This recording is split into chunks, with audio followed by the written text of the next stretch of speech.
Laga ketiga yang mempertemukan Yordania kontra Indonesia. Pertandingan yang juga disebut laga hidup mati. Sebab laga inilah yang menentukan nasib kedua tim. Apakah akan lolos ke perempat final atau tidak. Dan dipastikan salah satu dari keduanya, antara Jordan dan Indonesia, hanya akan ada satu negara yang bakal lolos. Dan semuanya ditentukan di laga tersebut. Untuk lolos ke perempat final, posisi timnas Indonesia jauh lebih baik. Sebab, skuad Garuda hanya perlu hasil imbang kontra Yordania.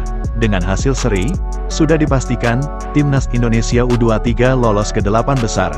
Dan menariknya, di pertandingan tersebut, target Sintayong bukan mengincar hasil imbang. Sintayong benar-benar mematok kemenangan di pertandingan melawan Jordan. Sebelum laga dimulai, Sintayong hanya menerapkan menu latihan taktik serta pemanasan saja. Menu latihan skuad Garuda Muda, bisa dikatakan sangatlah rileks dan santai. Saking santainya, bahkan para penggawa Garuda Muda melakukan pemanasan sambil bercanda. Hal itu dilakukan agar para pemain lebih merasa santai, tanpa beban jelang laga penentu tersebut.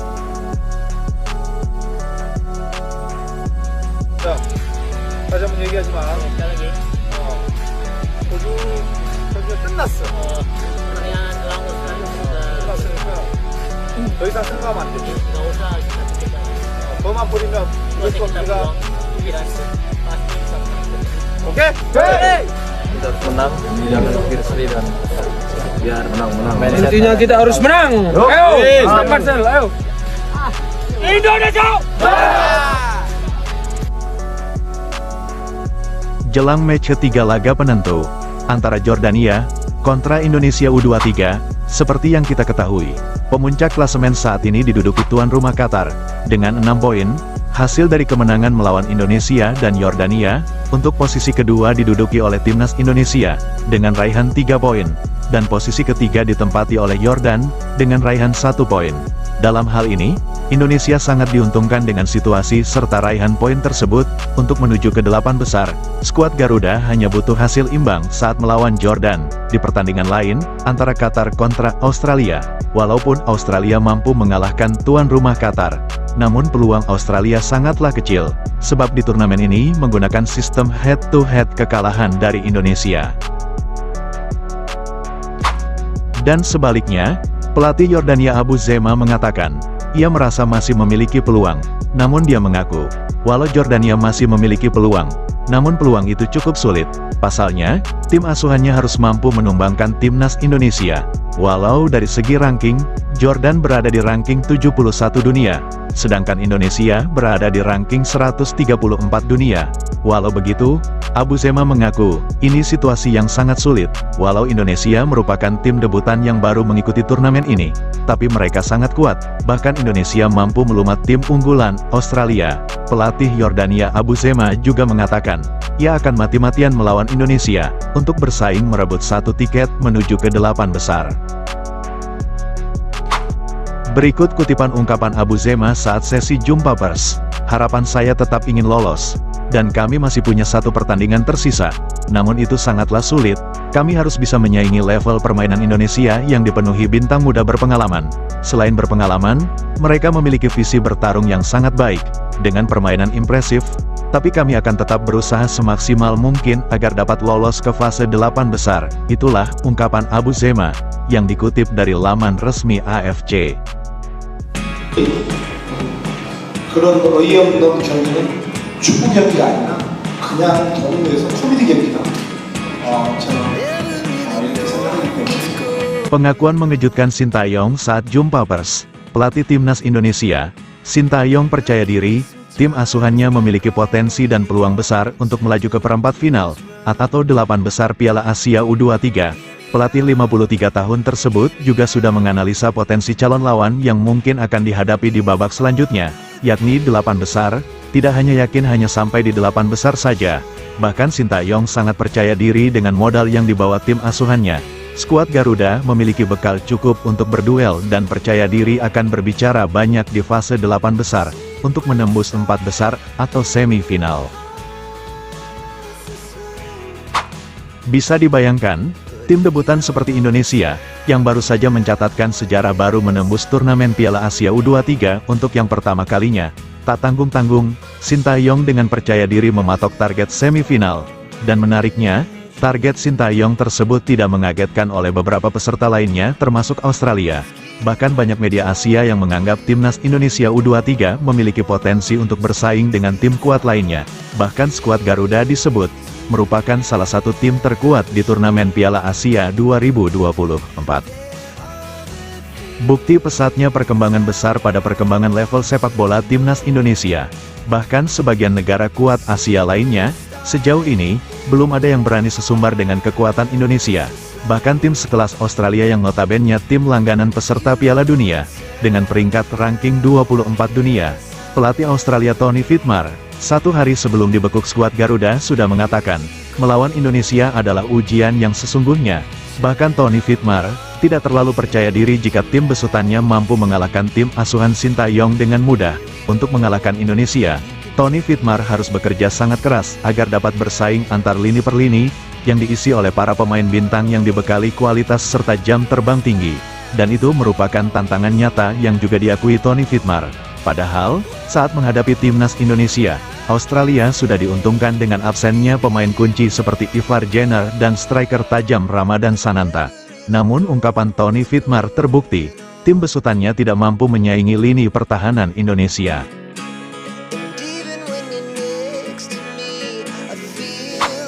Kepercayaan diri Sintayong untuk merebut 1 tiket ke-4 besar tentu beralasan, akan menjadi sesuatu yang aneh dan sangat memalukan, jika ambisi buta itu tidak dibarengi dengan kualitas dan modal yang cukup untuk bersaing.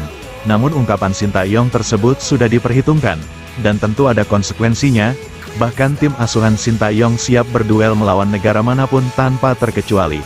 Pasalnya, walau skuad Garuda baru menjadi peserta yang pertama kalinya, namun modal yang dibawa Indonesia sangat diperhitungkan lawan tangguh seperti Australia. Indonesia dengan skuad usia termuda di ajang tersebut, rata-rata usia skuad Garuda 21,3 tahun.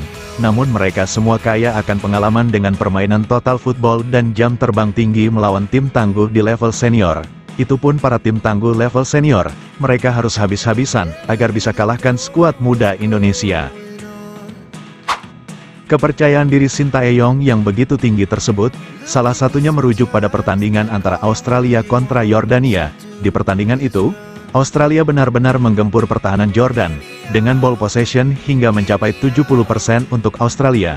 Sedangkan tim asuhan Sintayong sendiri, mampu mengungguli permainan Australia yang notabene tim unggulan di turnamen ini.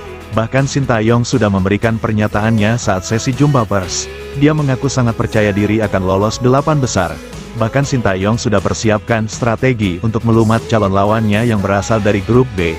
Salah satu calon lawan Indonesia di 8 besar adalah antara Korea atau Jepang. Tak tanggung-tanggung Sintayong bahkan mematok kemenangan saat melawan salah satu tim raksasa dunia tersebut agar dapat mencapai ke-4 besar, dan tentunya mengamankan 1 tiket ke Olimpiade 2024 di Paris, Prancis.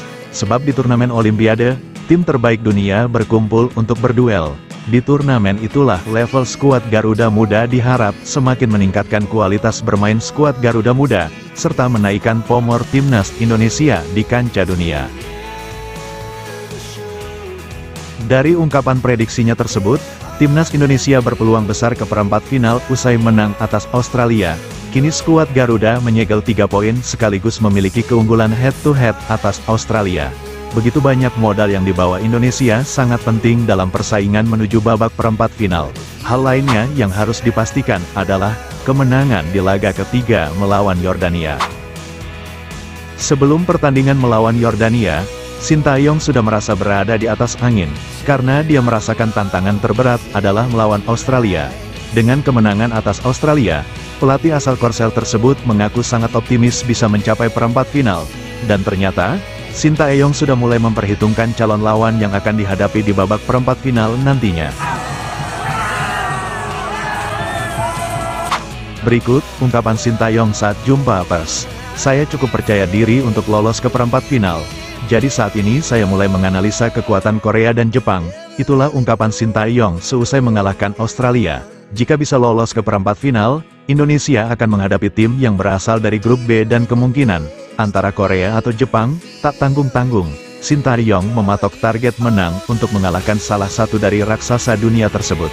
Dengan demikian, Korea Selatan dan Jepang yang mengantongi kemenangan pada laga pertama, berpeluang menjadi calon lawan Indonesia.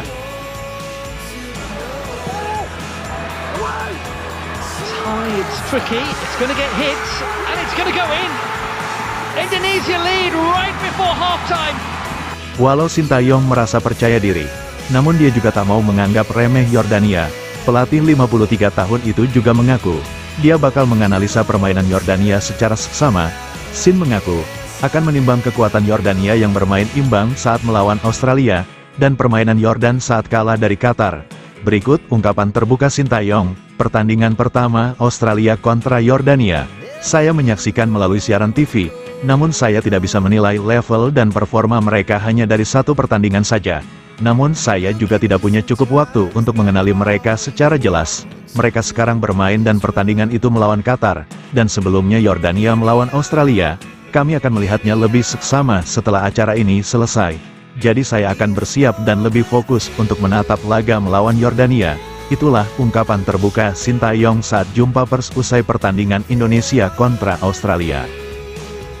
Tugas Sintayong tidak hanya memantau kekuatan calon lawan, dia juga menyadari punya pekerjaan cukup padat dan semua harus segera diselesaikan. Sintayong mengaku, anak asuhnya masih jauh dari sempurna, dan butuh perbaikan lagi demi performa yang lebih maksimal pada laga selanjutnya. Berikut, ungkapan pelatih 53 tahun tersebut. Kami punya banyak defisiensi sepanjang pertandingan ini. Kami akan memperbaikinya dan akan terus berkembang. Terus mengecek level dan kualitas permainan kami. Saya pikir kami akan bisa tampil lebih baik melawan Yordania. Selain akan terus melakukan perbaikan kualitas permainan, Sintayong juga merasa sangat senang. Pasalnya, motor serang andalan skuad Garuda, yakni Ivar Jenner dan striker potensial Ramadan Sananta sudah bisa bergabung saat melawan Yordania di match ketiga nanti.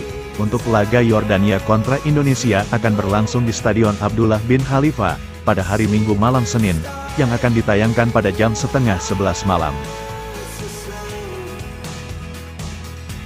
Sebelum meninggalkan tayangan ini, silakan Anda subscribe channel YT Real ini, agar Anda terus mendapatkan berita perkembangan serta informasi jadwal pertandingan Timnas Indonesia selanjutnya. Sampai jumpa di tayangan berikutnya. Bye YT Real. Intinya kita harus menang. Ayo, Marcel, ayo. Indonesia!